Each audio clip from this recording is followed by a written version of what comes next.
Okay, Assalamualaikum warahmatullahi wabarakatuh. Hello everyone, how are you today? I think it's long to us never face to face again indirectly. So I hope you all guys are really in good health and happy situations.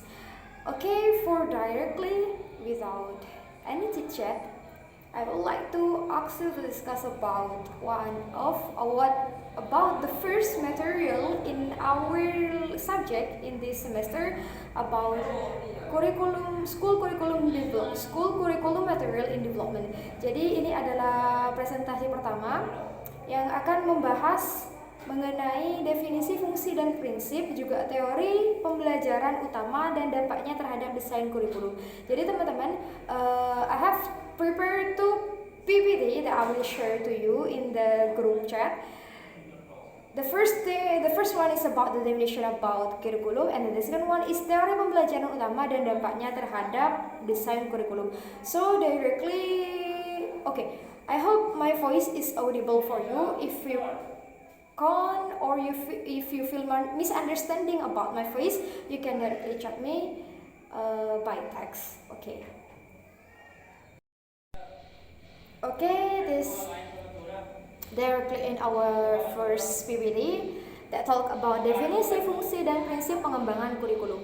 Jadi teman-teman, in this PPTs that I will show you, actually I have prepared it in my own laptop, but I can show directly with me in one frame because I have no projector that I can use in my house already. Jadi maybe we can directly talk it about the division first. Di sini saya sudah menetapkan definisi kurikulum, sudah mencantumkan maksud dari definisi kurikulum, yakni kurikulum adalah seperangkat rencana, tujuan, isi, materi, serta cara pengajaran yang digunakan sebagai pedoman penyelenggaraan kegiatan pembelajaran untuk mencapai tujuan pendidikan tertentu. Jadi teman-teman, yang dimaksud dengan kurikulum itu sendiri di sini adalah seperangkat rencana yang akan kita apply di sekolah, yang memuat tujuan, isi, materi, serta cara pengajaran yang digunakan sebagai pedoman penyelenggaraan. Jadi kata pedoman di sini adalah kurikulum akan menjadi pedoman di setiap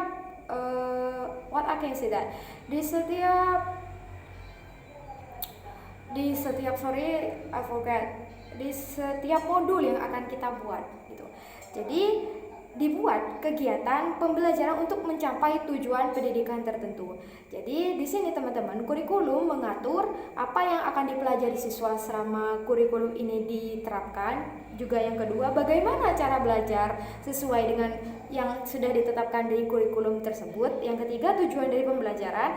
Dan yang terakhir, ada penilaian hasil belajar. Jadi teman-teman, kurikulum akan menjadi pedoman utama dalam setiap kegiatan belajar mengajar selama kurikulum tersebut ditetapkan.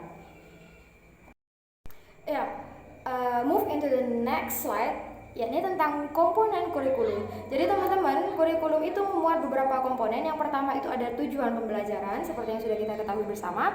Tujuan pembelajaran itu memuat hasil yang ingin dicapai oleh siswa. Jadi tujuan ini apa yang akan kita tuju atau apa tujuan kita membuat kurikulum tersebut. Yang kedua itu ada materi pembelajaran, isi pembelajaran yang akan dipelajari siswa. Yang ketiga ada metode pembelajaran, seperti yang kita telah ketahui banyak metode-metode pembelajaran yang bisa kita gunakan, atau cara guru menyampaikan materi secara efektif tentunya. Yang selanjutnya ada media pembelajaran. Alat media pembelajaran ini yang dimaksud dengan alat bantu pembelajaran. Kita bisa menggunakan alat peraga edukatif atau alat bantu pembelajaran yang sudah disiapkan oleh di setiap lembaga atau institusi tersebut. Yang terakhir ini ada penilaian atau assessment, yakni cara pengukur hasil belajar siswa. Ini adalah beberapa komponen-komponen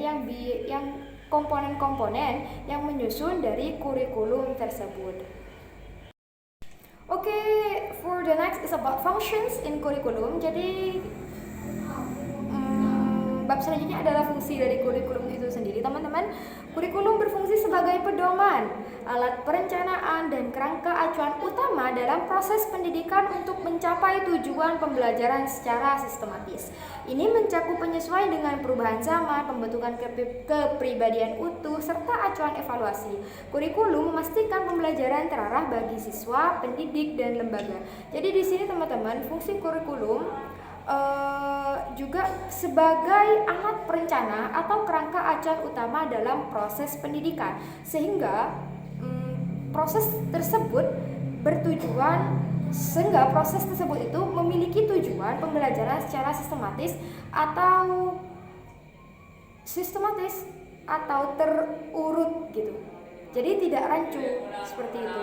Di sini fungsi kurikulum itu ada beberapa yang saya cantumkan, ada sekitar 7, bisa kita baca bersama, yaitu yang pertama ada fungsi integrasi atau integrating functions, yakni kurikulum mendidik siswa menjadi pribadi utuh dan berintegrasi yang mampu beradaptasi dan berperan di lingkungan sosial atau masyarakat. Ini adalah fungsi kurikulum yang pertama. Yang kedua ada fungsi diferensiasi atau differential functions, that kurikulum melayani perbedaan individu seperti bakat, minat, dan kemampuan siswa sebagai subjek didik. Seperti yang kita ketahui bersama bahwa setiap individu pasti memiliki perbedaan dalam minat ataupun bakat ataupun bahkan sifat itu sendiri, teman-teman. Jadi di sini adalah salah satu fungsi kurikulum yang disebutkan fungsi diferensiasi. Yang ketiga ada fungsi persiapan atau propedeutic functions. Kurikulum mempersiapkan siswa untuk melanjutkan ke jenjang pendidikan yang lebih tinggi atau bekal terjun ke dunia kerja. Jadi teman-teman, biasanya dalam kurikulum ini pasti kita akan diberi pelajaran yang mudah baru ke yang sulit, sehingga pembelajaran tersebut sistematis dan berurut gitu. Nah, yang selanjutnya ada fungsi pemilihan atau selective functions. Di sini kurikulum memberikan kesempatan kepada siswa untuk memilih program pelajar yang sesuai dengan minat dan bakatnya. It is similar with the second functions atau in fungsi diferensiasi, yakni kurikulum pasti melihat perbedaan individu seperti bakat atau minat dan kemampuan siswa itu. Nah, yang selanjutnya ada fungsi diagnostik atau diagnostic functions, yakni kurikulum membantu siswa memahami dan menerima potensi serta kelemahan diri sekaligus membantu guru mendiagnosis perkembangan belajar. Nah, yang selanjutnya itu ada fungsi perencanaan sebagai pedoman bagi guru dalam menyusun metode pembelajaran dan evaluasi. Ini pasti kita sudah ketahui bersama bahwa tentunya kurikulum akan menjadi acuan utama dalam pembentukan atau menyusunan metode pembelajaran dan evaluasi. Dan yang terakhir ini fungsi konservatif atau conservative functions, yakni melestarikan nilai-nilai budaya dan warisan masa lalu yang relevan ke generasi muda, sehingga sehingga nilai-nilai budaya yang telah lama kita miliki itu tidak hilang dan dapat kita wariskan ke generasi muda selanjutnya, seperti itu. Ini adalah beberapa fungsi-fungsi dari kurikulum itu sendiri. Next, it is after we talk about the definitions and then the functions, kita akan pindah ke prinsip pengembangan kurikulum. Di sini prinsip pengembangan kurikulum ada 3, teman-teman, yakni relevansi, fleksibilitas, juga yang terakhir ada keterkaitan. Nah, kita akan membahas ketiga-tiganya tersebut dalam prinsip pengembangan kurikulum. Tapi sebelum kita membahas apa itu relevansi atau fleksibilitas atau keterkaitan, mari kita bahas apa yang dimaksud dengan prinsip pengembangan kurikulum itu terlebih dahulu. Jadi teman-teman, pengembangan kurikulum adalah proses merancang, menyusun, memperbaiki, dan menyempurnakan kurikulum agar sesuai dengan kebutuhan siswa, perkembangan zaman, dan tujuan pendidikan. Let's say that tujuan utama pengembangan kurikulum ini agar pendidikan itu tidak up to date, tidak kudet gitu istilahnya, dan juga bisa menyesuaikan dengan perkembangan zaman. Seperti sekarang sudah banyak teknologi yang dikembangkan di dunia pendidikan seperti Zoom atau aplikasi-aplikasi lain yang bisa kita gunakan selama masa pendidikan, tentunya itu sudah sangat berbeda dengan pendidikan yang di masa lalu, yang biasanya kita hanya bisa melakukan kegiatan belajar mengajar hanya di sekolah. Maka pada zaman sekarang kita bisa melakukan kegiatan KBM itu di mana saja, melewati perantara apa, dengan melewati yaitu aplikasi Gmat atau Zoom itu sendiri. Ini yang dimaksud dengan perkembangan zaman. Jadi di sini pengembangan kurikulum bertujuan untuk menyempurnakan kurikulum agar sesuai dengan kebutuhan siswa. Yang pertama, juga perkembangan zaman dan tujuan pendidikan. Di sini prinsip utamanya seperti yang sudah saya bilang tadi, itu ada relevansi, fleksibilitas, keterkaitan, dan yang terakhir ada, menurut saya juga penting, berpusat pada peserta didik yang semuanya bertujuan menyesuaikan kurikulum dengan perkembangan zaman. Ini adalah definisi atau arti, meaning dari prinsip pengembangan kurikulum.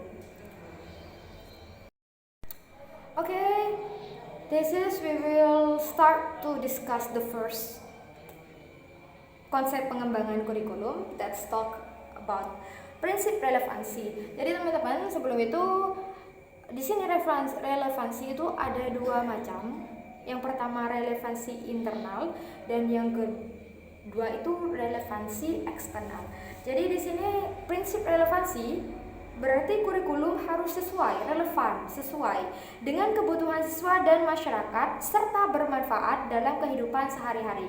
Di sini teman-teman, yang dimaksud dengan relevansi internal berarti tujuan, materi, metode, dan penilaian harus saling sesuai. Sedangkan yang dimaksud dengan relevansi eksternal berarti kurikulum harus sesuai dengan perkembangan zaman dan kebutuhan dunia kerja.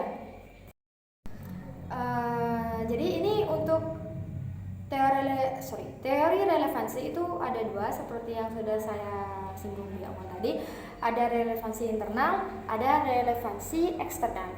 Sesuai dengan namanya, relevansi internal itu hanya berada di lingkup ruangan sekolah saja. Baru kalau relevansi eksternal itu di ruang lingkup masyarakat gitu. Jadi kalau relevansi, langsung ke contohnya ya mungkin. Jadi kalau referensi internal itu, maka kebutuhan seperti tujuan, tujuan pembelajaran, materi pembelajaran, metode pembelajaran, dan juga penilaiannya itu semuanya selaras. Jadi semisal kalau kita ingin mengajarkan speaking, maka kalau dari tujuannya yang pertama itu peserta didik dapat berbicara bahasa Inggris, itu tujuannya. Maka materi pembelajarannya juga harus sesuai dengan speaking. Semisal making a dialog atau membuat percakapan sederhana, itu yang ada di materinya. Jadi antara materi tujuannya kan tadi untuk membuat peserta didik dapat bicara bahasa Inggris. Lalu materinya membuat dialog atau membuat percakapan sederhana. Maka di metodenya juga harus sesuai bagaimana mereka bisa mempraktekkan hal tersebut. Semisal mereka setelah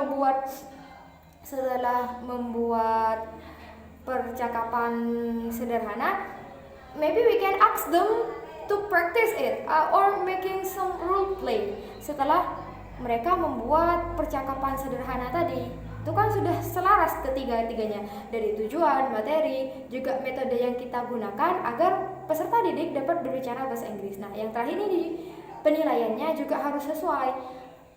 Jika biasanya penilaian dalam speaking kan itu pronunciations atau ketepatan dalam berbicara, itu yang ada di penilaian di speaking. Kepercayaan diri dan ya hal-hal yang lain-lain yang berkaitan dengan public speaking seperti itu. Jadi keempat-empatnya antara tujuan, materi, metode, dan penilaian itu selaras gitu. Ini dan ini biasanya, dan ini hanya ada di ruang lingkup kelas itu, bukan di dunia luar, bukan di lingkungan masyarakat. Ini hanya ada di sekolah saja. Biasanya hanya digunakan di dalam kelas, hanya diaplikasikan di dalam kelas. Itu yang dimaksud dengan teori relevansi, perkembangan relevansi. Ya, that's right kan? Itu yang dimaksud dengan konsep relevansi. Relevansi internal. Nah, kalau konsep relevansi eksternal itu baru yang mencakup sesuai dengan kebutuhan masyarakat atau kebutuhan dunia kerja atau perkembangan zaman dan bahkan teknologi. Jadi semisal kalau relevansi eksternal itu contohnya yang that I found, siswa belajar komputer karena siswa belajar komputer karena sesuai dengan perkembangan teknologi. Jadi kurikulum ini sesuai dengan kebutuhan masyarakat dan zaman. Kita sekarang banyak membutuhkan seperti IT atau engineer yang dapat mengembangkan teknologi, sehingga kita harus membuat siswa belajar, sehingga kita sebagai siswa belajar komputer karena harus menyesuaikan dengan perkembangan zaman dan juga ya tentunya dengan dunia kerja seperti itu. Ini yang dimaksud dengan teori konsep relevansi eksternal. Okay, I hope you understand. I think because penjelasan ini sedikit berbelit-belit. So if you don't understand, please text me. Oke, setelah referensi prinsip relevansi, ini yang kedua ada prinsip fleksibilitas, atau berarti kurikulum harus bersifat lentur dan tidak kaku sehingga dapat disesuaikan dengan kondisi sekolah dan kemampuan siswa. Guru dapat menyesuaikan cara mengajar sesuai dengan situasi kelas tanpa mengubah tujuan pembelajaran. Nah, sesuai dengan prinsip fleksibilitas atau fleksibel berarti lentur, tidak kaku, maka di sini teman-teman, kita sebagai pengajar atau tenaga ajar dapat menyesuaikan dengan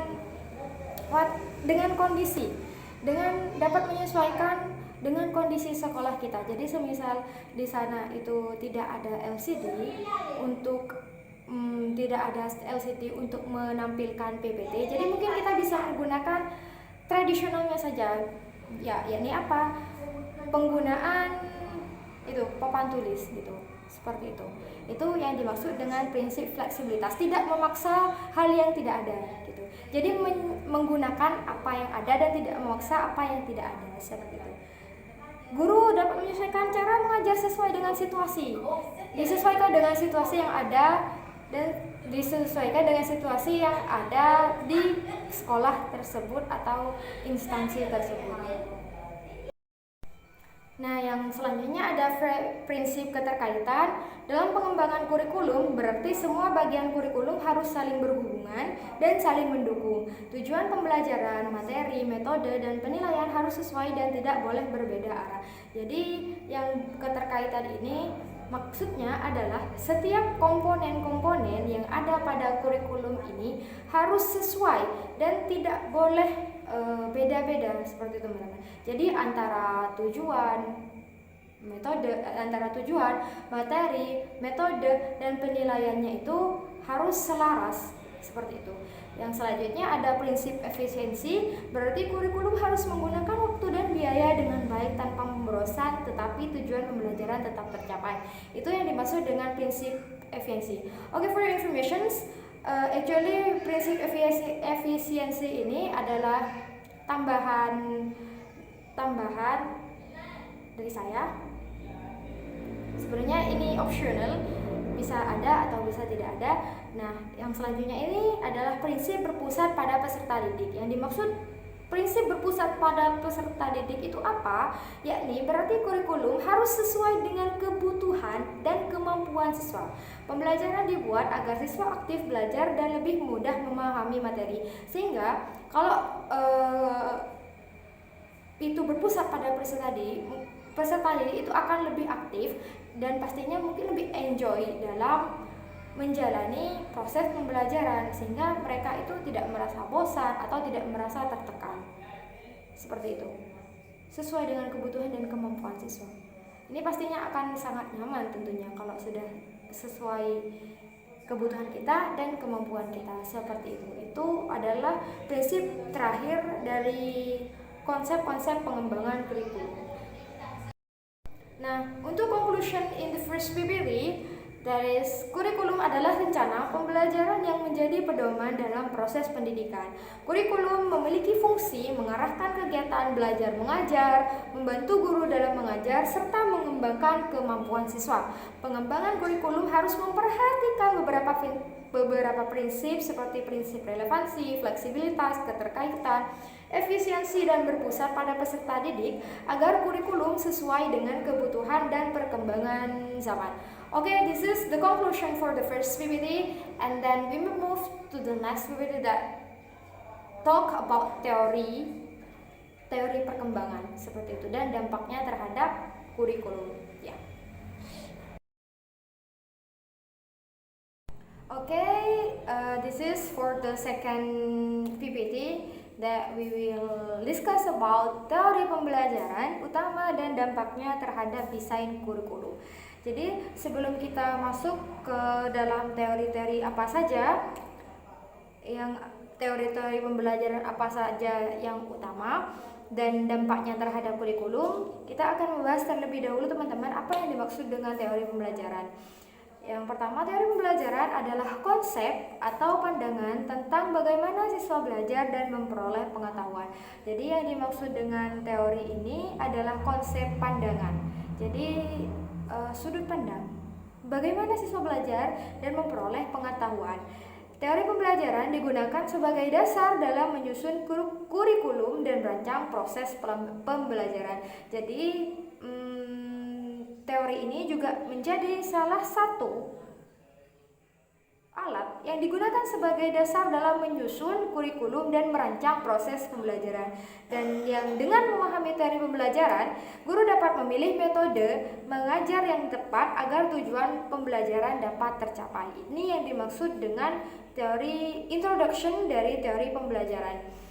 Oke, di sini ada 3 jenis teori pembelajaran yang utama. Yang pertama itu ada behaviorisme, yang kedua ada kognitivisme, dan yang terakhir atau the last ada konstruktivisme. Jadi ketiga teori ini memiliki pandangan yang berbeda-beda mengenai bagaimana siswa belajar dan mempengaruhi desain kurikulum. Oke, yang pertama mengenai teori behaviorisme. Teori behaviorisme ini dikembangkan oleh B.F. Skinner dan Ivan Pavlov yang menekankan stimulus dan respon. Jadi kalau teori behaviorisme, tokohnya ini adalah Bapak B.F. Skinner dan Ivan Pavlov. So please remember, behaviorisme adalah teori pembelajaran yang menekankan perubahan perilaku sesuai dengan teorinya tadi. Behavior artinya perilaku sebagai hasil belajar. Belajar terjadi karena adanya stimulus dan respon serta latihan yang berulang-ulang. Jadi menurut Bapak B.F. Skinner dan Ivan Pavlov ini adalah belajar terjadi karena adanya stimulus dan respon serta latihan yang berulang-ulang. Ciri-ciri teori behaviorisme ini yakni pembelajaran berpusat pada guru, jadi yakni guru sebagai center, menggunakan latihan dan menggunakan hadiah dan hukuman sebagai reward atau hukuman, dan serta menekankan hasil belajar yang dapat diamati. Ini adalah beberapa ciri-ciri dari teori behaviorisme yang dikembangkan oleh Bapak B.F. Skinner dan Ivan Pavlov. Jadi seperti namanya teman-teman, behavior ini sesuai dengan perilaku, perubahan perilaku sebagai hasil belajar. Jadi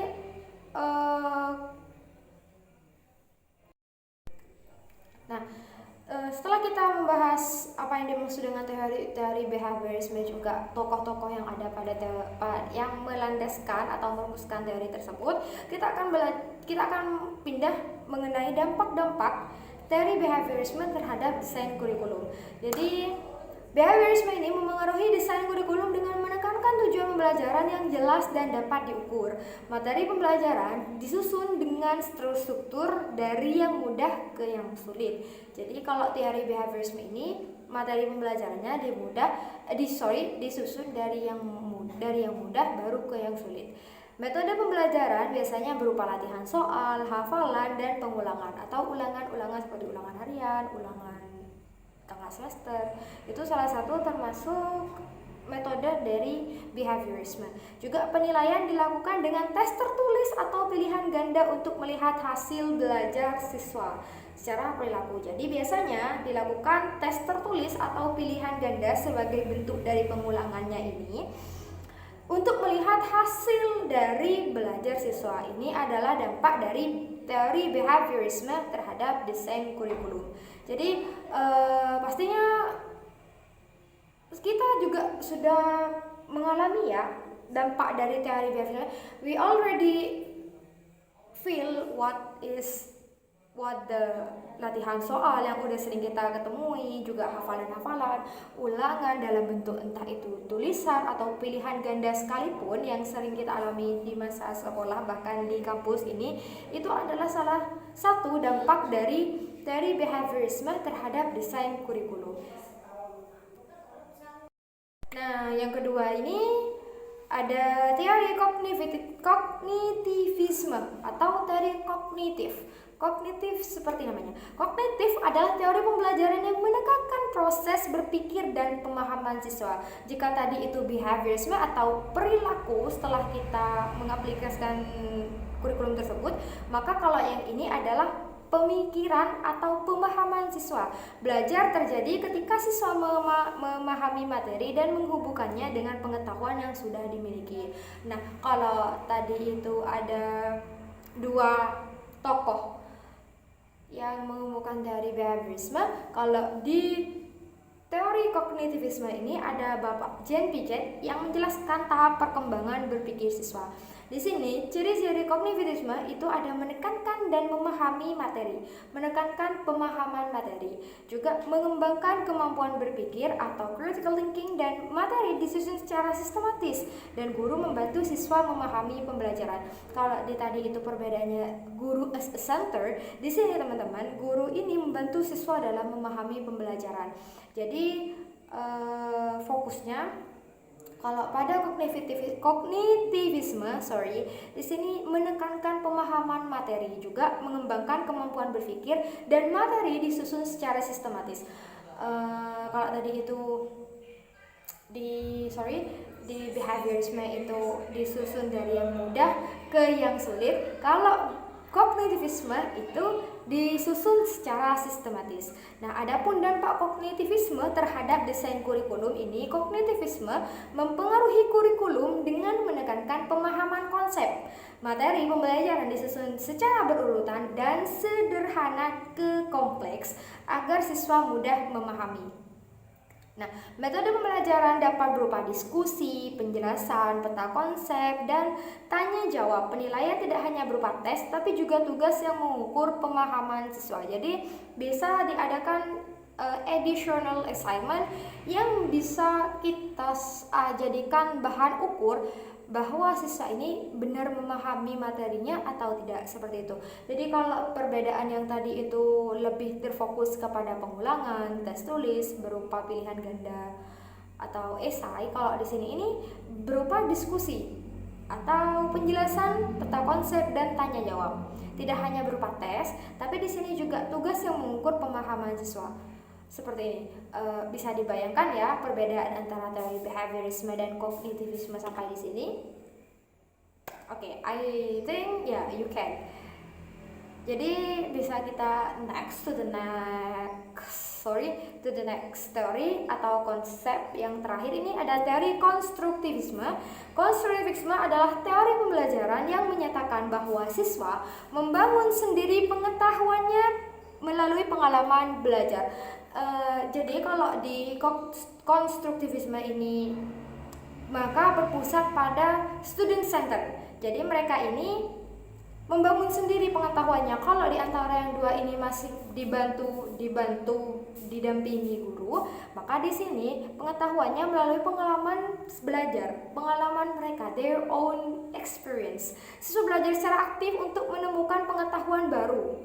Teori ini dikembangkan oleh Lev Vygotsky, correct me if I'm wrong, yang menekankan pembelajaran melalui interaksi dan pengalaman. Jadi autodidak. Kalau di sini let's say autodidak. And then kalau ciri-ciri konstruktivisme ini, pembelajaran berpusat pada siswa, ya, like I said just now, student center. Siswa aktif dalam belajar melalui pengalaman, diskusi atau kerja kelompok, dan guru sebagai fasilitator only. Jadi guru hanya sebagai fasilitator, maka yang mereka peserta didik dapat mengeksplorasi sendiri atau mendapatkan pengetahuan mereka sendiri dari baik itu berupa pengalaman atau belajar sendiri di rumah mereka. Intinya mereka ini mendapatkan pengetahuan baru by their own experience, gitu, seperti itu. Dan guru di sini sebagai fasilitator only.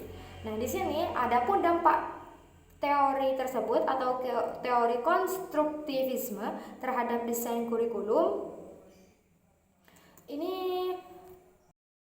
Oke, jadi dampaknya teori konstruktivisme ini terhadap kurikulum, perubahan dalam proses pembelajaran yang awalnya berpusat pada guru menjadi pada siswa. Yang both of behaviorism and cognitivisme itu masih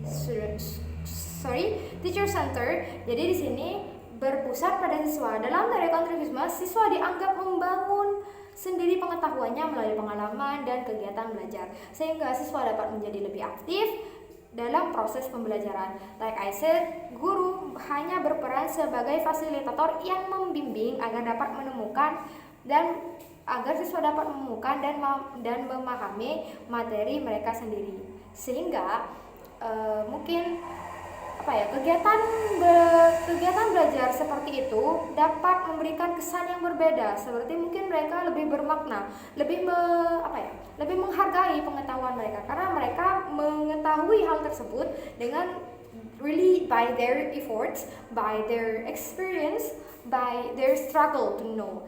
Jadi siswa di sana tidak hanya menghafal, tapi juga memahami dan mampu menerapkan pengetahuan yang dipelajari dalam kehidupan sehari-hari.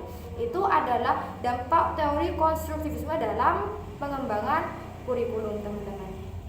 Ya, jadi seperti itu. Oke, karena kita sudah membahas teori-teori utama dan juga dampaknya terhadap kurikulum, let's move to the last, that conclusions.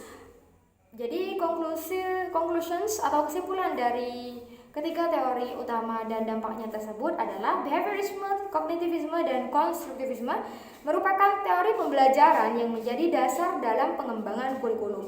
Setiap teori memiliki pengaruh terhadap tujuan pembelajaran tentunya, dan materi, metode, dan penilaian. Dengan memahami teori pembelajaran, guru dapat merancang kurikulum yang sesuai dengan kebutuhan siswa dan membuat pembelajaran tentunya menjadi lebih efektif dan efisien. Okay, let me take a breath. That's all from me. I hope you can understand easily without any struggle, because I think I'm afraid my language is difficult for you to understand just now. Takut terlalu bertele-tele. I'm so sorry for that. Jadi dari definisi, fungsi, prinsip perkembangan kurikulum sampai sekarang teori-teori utama dan dampaknya terhadap kurikulum, I hope you all guys can take bisa mengambil yang penting-penting saja. Jika kalian merasa sulit memahami dari salah banyaknya materi yang sudah kita bahas, maybe you can directly ask me by text or chat me. That's all from me. Thank you, and I would like to say sorry because I make it into 2 PPT, because I think just now I'm afraid I will get difficulty if I make it into 1 PPT. So I divide it antara yang tadi definisi, fungsi, dan konsep, dan juga teori utamanya saya bagi menjadi 2 karena saya takut kalau disatukan I will get confused. So I'm so sorry if this bother you guys. Okay, that's all for me. Semoga sehat-sehat selalu dan lancar puasanya. Assalamualaikum warahmatullahi taala wabarakatuh. See you in the campus.